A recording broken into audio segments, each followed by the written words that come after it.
What's up, nerds? It's Tuesday, the 24th day of October in the year of our Black Cat Overlord Steve 2023. It's 8:26 in the morning, and it is foggy and kind of cold, but we'll see what the day brings. And speaking of what the day brings, it's Tuesday, and on Tuesday, we look at toys, specifically the toys from Games Workshop. So let's see what if news is new from our friends at Game Workshop, and it doesn't look like a lot this week. So first, let's check the rumors, because this is my favorite part. And as usual, the rumors are, we are hinting that there might be rumors. Again, I'm just going to say for the 100th time, brilliant. Brilliant. Just so simple and brilliant. Consistently get people to look at your page, even if there's nothing on your page. If only other game companies would copy this idea. I don't know why I'm talking like this. Yeah. I don't know how many times I'm going to say it, and it's not like the other companies are listening to me, but dudes, just so simple of an idea. Cannot believe more people don't do this. All right, bam. Cities of Sigmar, resplendent, wonderful liveries from the Warhammer hobby community. So it looks like we've got some Warhammer Age of Sigmar contest winners. Starting with Alexander Safsnosky of Craft World Studios, bringing us this blacksmith, I guess. So he sticks this in here. And then he does something with this. And nice coloring, nice use of the smoke. This is completely impractical. Even if the guy was super strong, there's no way he could do this because it would eventually tip over. It's not about strength. It's about mass and weight. You know, how can Superman lift a battleship? Well, because he's super strong. Well, it has nothing to do with super strength. It has to do with the mass and weight of the battleship. When the battleship's in the water, all the weight is equally dispersed across the weight. That's why it floats. When the second it leaves the water, it becomes, and with Superman in the center, it would just, So, it doesn't matter how strong you are. It's all about the physics of the mass. But still, cool. From Marco Meldombrigach of Craftwork Studios, we have this dude who's got a bird on his somewhere. And the bird is crying, or I don't know what's supposed to be the word. Definitely a lot of purple going on. A lot of purple. This one almost looks like a painting. We've got Darcy Bono bring us this gunslinger. Coolness. We've got Sam Lenz, who brings us these paladins in training. And then this guy's carrying around the decapitated head of a zombie in his staff. So what? He points that at people's heads and they turn to stone? What's going on here? And is this like the older version of this guy? A lot of gold. Look, he even managed to carry the color of the cloak into the face. Interesting. Here's another version of this guy. This one from Stephanie Flores.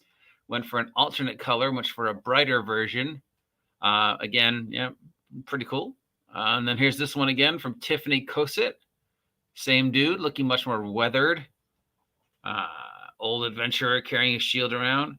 And here is from Vincent Notley. We've got some militia guardsmen, just guys. Here's your helmet. Here's your sword. Here's your shield. Go protect the city. We've got from Peter Harrison, this gunslinger here. He's got a gun and a sword. He's looking very angry and sad. So there's some painting contest winners. Congratulations, dudes and dudettes. Again, from Warhammer Age of Sigmar, we've got something called the Evergreen Hunt with Balthros, first throne of Kurnoth. So I guess Balthros is a druidy type person, and I don't know if you can see it. You almost can't, but because the coloring of the background that they choose and the coloring of the painting, it kind of blends in. I mean, I didn't even notice it at first, but they are standing on a giant insect. You can see the wings here. Here is the mandible. Here's the legs. Here's the little, definitely looking like a beetle. And this elf druid dude is riding this beetle into combat and blowing their war harm. But because of the color choices and my crappy screen, it blends in. I don't know if that was intentional or accidental, but coolness. And then looks like these are the units that come with this druidy person. We've got 3 ground tree elves, actually, tree people, and then painted in, photoshopped in, are some other units. I don't know if these units actually come with this. Here's the stats on the bug. Here's the stats on their warhorn. Here's the stats on one of their abilities and what happens when they activate the abilities. And all of those are available for free on the website. Let's see, Warhammer 40K, new 40K. We got 6 awesome box sets to kickstart your winter season. Warhammer 40K, blah, blah, blah, blah, blah. Look at it. 1, 2, 3, 4, 5, 6. So we got Defenders of the Ancestors. These look like humans, non-marines, just normal human grunts doing normal human grunt things. Notice no females. And they're protecting these 2 awesome-looking trucks. Very retro 80s. Action figure toy line look to these trucks. Love it. Love it.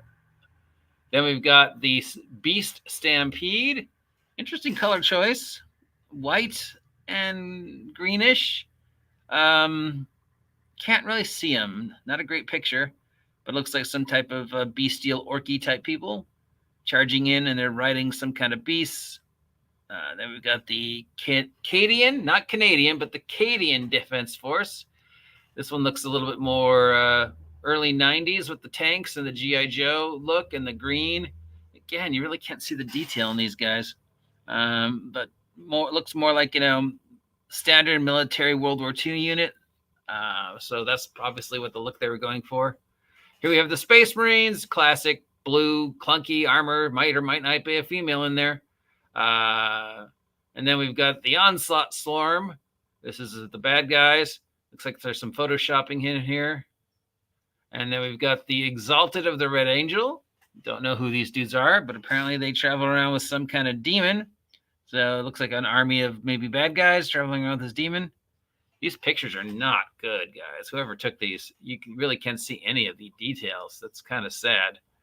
We've got an interview for the House of Heresy regarding the fate of this dude. This individual is named Fulgrim Transfigured. So I don't know who Fulgrim is, but apparently he was transfigured into a 4-armed, bat-winged, snake-bodied, drow-elf, demon, tiefling thing, half carrot. Here's another take on the same character. Here's their figure. So we got 4 arms, we got wings, we got a snake tail. They're definitely... And I guess this is the individual before they were corrupt. This is them in the beginning of their adventure. Look at me. I got white hair. I'm trying. But then I was corrupted and now I'm evil. No, I remember the days when I was good. But yeah, but I'm corrupted now and I'm evil. Evil. Evil.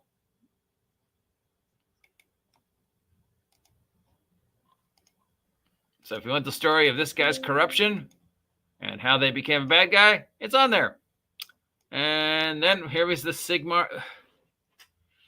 New for this week for Age of Sigmar, we've got Cities of Sigmar Order Battalion. So this is an army book.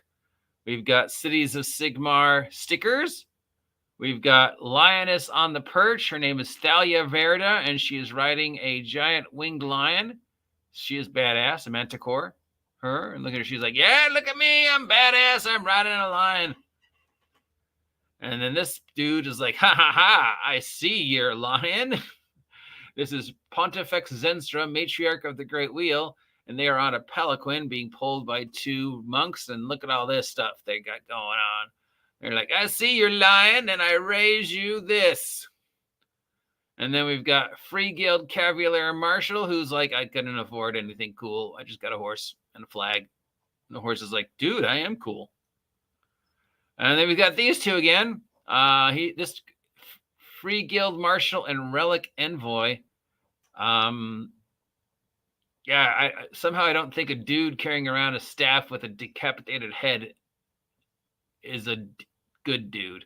And these are optional builds for them if you don't want to follow the standard build. Then we've got something called the Free Guild Command Corps. This looks like a adventuring party. Got a sorcerer here. We got a rogue here.